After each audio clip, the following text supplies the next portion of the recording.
Your volume control seems to be broken. Leave it! That's brand new! I've only stole... So, hey, today I want to tell you a story about redemption. About hard work that actually kind of pays off, and maybe my new favorite game developer. Damn you, Poland, why do you have so many good stuff? We meet again, Witcher. Your Imperial Majesty.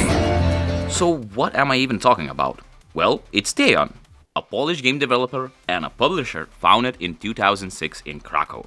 It started as a small baby company and now expanded to have like offices in Lodz and Tokyo, slowly working its way through smaller projects while building, a reputation. For much of its earlier career, Teyon operated under the radar, releasing what could be called at best modest titles on PC and Nintendo platforms.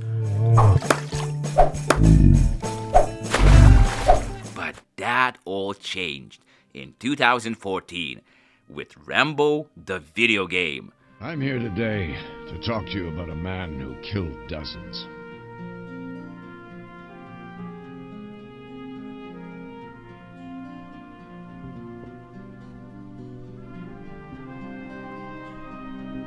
John Rambo.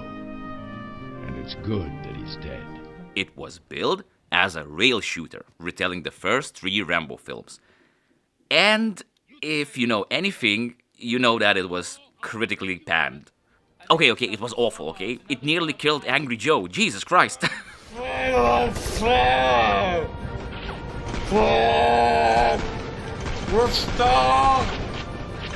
We're stuck in slow-mo! Showing that Teyon doesn't have a talent, right? So this is kind of our low point.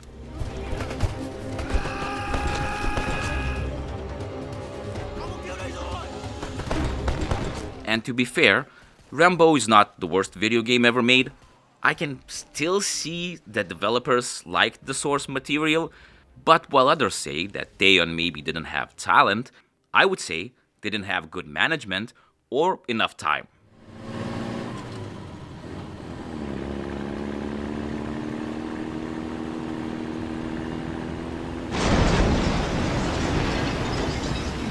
And I will try to prove it, but in some way, you have to understand what they were doing while they were creating Rambo. A super unknown developer from Poland probably can't hire Sylvester Stallone to do, voice acting. And honestly, finding someone who would sound like the iconic character from the movies is, a really tough job. But man, maybe, I don't know, maybe not just rip the soundtrack from the DVD. Even with all the limitations, someone in the company should have been like, that sucks. That doesn't match nor the vibe, nor the tone, nor the movements on the screen. But I guess no one listened to that guy. He is Yuri, a Russian defector. He knows the fort where your friend is held prisoner. The safest option is to just go on rails. But man, I think that the need for rail shooters has been dead ever since 2014. It was probably dead around 2000s, if I'm fair.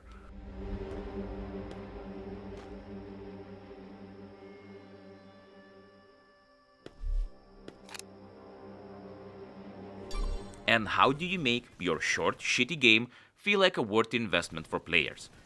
Artificially inflate game's time by throwing billions of enemies and being hard as fuck. Yeah, it's not challenging your skills, type of difficulty, but the annoying type.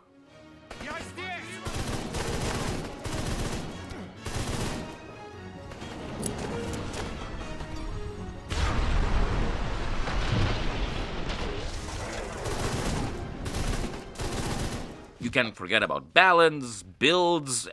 Honestly, there's kind of nothing.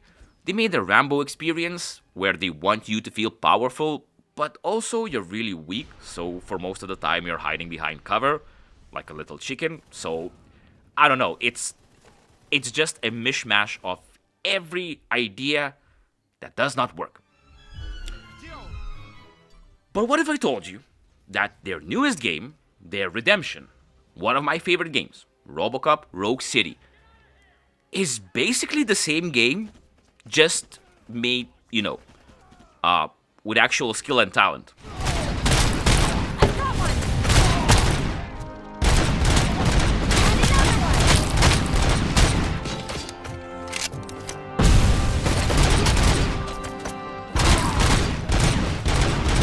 Okay, let me explain. Think about this. The on-rail shooter, where you hide behind cover, is obviously not working anymore. But creating a Far Cry or Assassin's Creed style movement system is also a huge task. Fluid movements and animation does take a lot of time. So what's the solution? Well, you become the cover and you move slowly, like a tank. Sort of like a mix between movement and on-rail.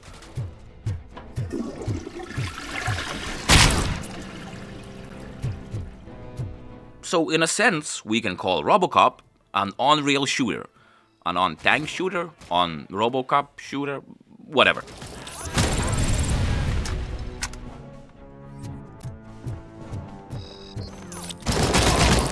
The levels are still mostly linear corridors with small open worlds, but these small interactions give you an actual breather from the, shooting, which Rambo sorely lacked. Screw you, man!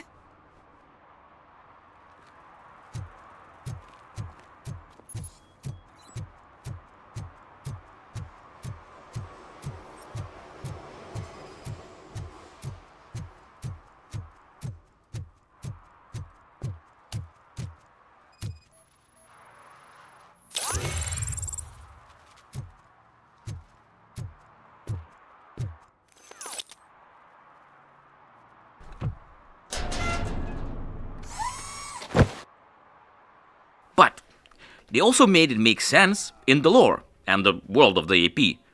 Rambo sitting in one place and shooting 500 enemies, then moving 1 feet to take another cover, feels comical even for Rambo, especially if you watch the first movie. You are just a man and it's kind of anti-violence. So at some point, after you shoot 200 cops and no one is able to stop you, you start asking questions.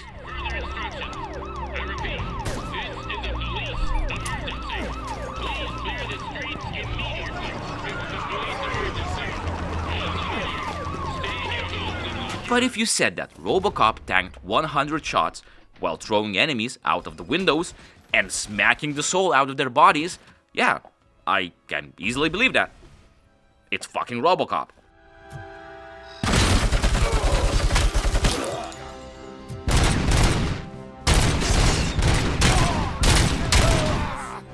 And talking about IP, Rambo movies are kind of bloody, especially the later ones.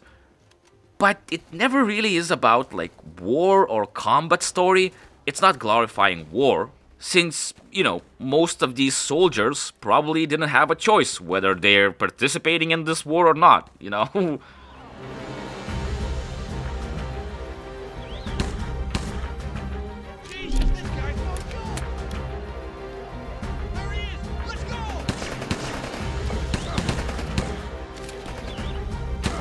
And also, shooting cops is kind of insane for a good guy, haha, that's our hero.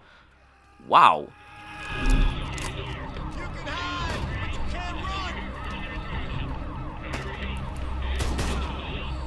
RoboCop, on the other hand, he helps the innocents and kills bad guys. And they're not just some recruits in war. If you choose to sell drugs in my town, well, you're getting the old Billy Blaster. Billy Blasters. God damn it. You'll make a fine trophy! Ah! You're okay there, Murphy? Behind you! Now, up you get, big man. They're closing in on us.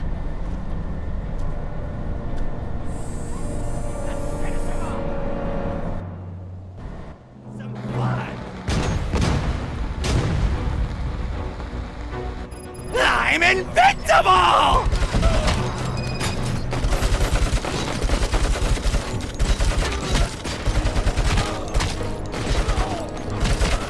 If you think about it, this RoboCop game didn't really try to innovate the first-person shooters.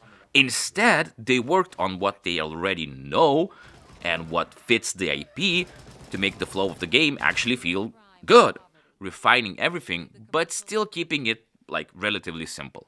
You got a few skills you can use, like dash and punch. You interact with NPCs. You have a very light RPG system. Everything else is focused on one thing: guns, guns, guns, guns, and murder. Murder.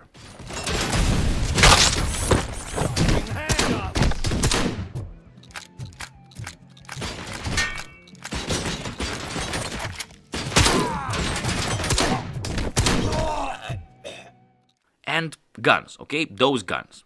Rambo gave you quite an arsenal, but that obviously took time and resources to create, right? So you have a lot of guns, but shitty gameplay. And all of them feel shit to fire, and most of them are kind of like the same gameplay-wise.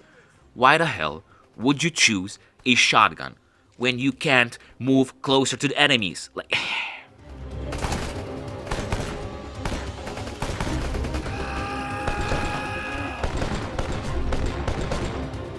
RoboCop, on the other hand, dials the weapon selection down, but instead refines how each gun feels. And the Auto 9 is the work of art.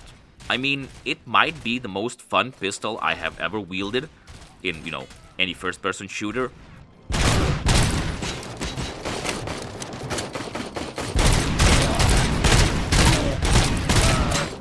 Another thing that Rambo missed is that simple enemies need to die fast, unless they are the most badass of the badasses. So every weapon here feels powerful and impactful, instead of feeling like a BB gun when you try to shoot an enemy for fucking 5 hours. And yeah, when Rambo is known to be more bloody and violent, but somehow it's less gruesome than RoboCop, you know you messed up.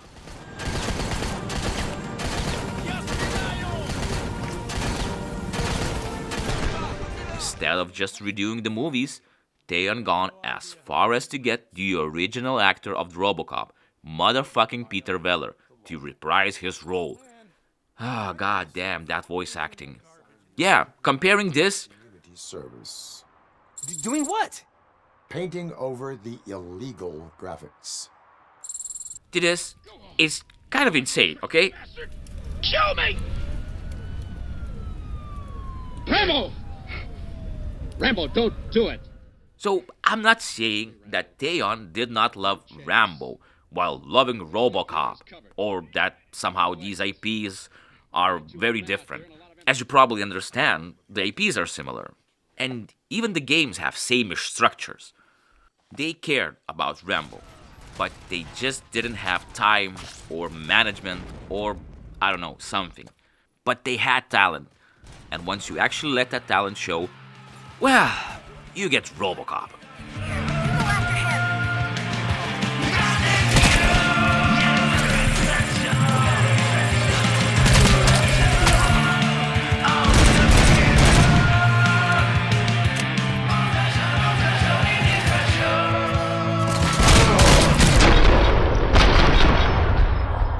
The same company releasing two of the biggest IP.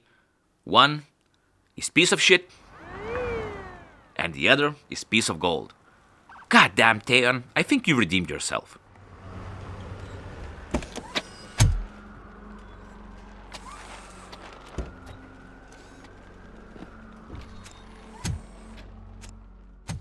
So yeah, the moral of this video is that I kind of forgot what we were talking about, but like if you let your developers really shine and show what they know, and grow from their mistakes, then something, they become more beautiful flower and something game. Yeah, that's it, losers. I'm off to patrol the streets.